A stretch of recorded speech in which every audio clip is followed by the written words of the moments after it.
There are companies that stand above the crowd, instantly recognized and respected. Their names and reputations built over time, the product of enduring success. From Porsche's overall victory at Le Mans in 1998 with the GT1, to the stunning Porsche 919 Hybrid, a three-time overall race winner at Le Mans, Porsche and Michelin have teamed for success.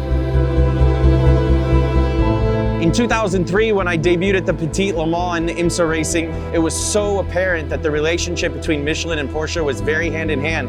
As a driver, you understand that you're only as good as your 4 contact patches. You always had a representative in your pits. He was very much one-on-one working with the drivers, with the team's engineers, trying to push limits of performance, reliability, and of course, development. The evolution of starting with Core and Porsche was coming out of the Flying Lizard era.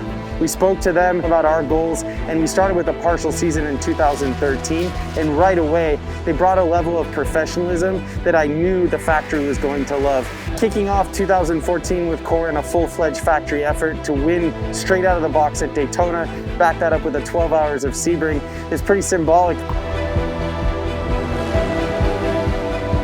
It's all about blending two cultures. It takes a certain mindset from a group of people that melds into what Porsche demands and requires from their partnerships with teams.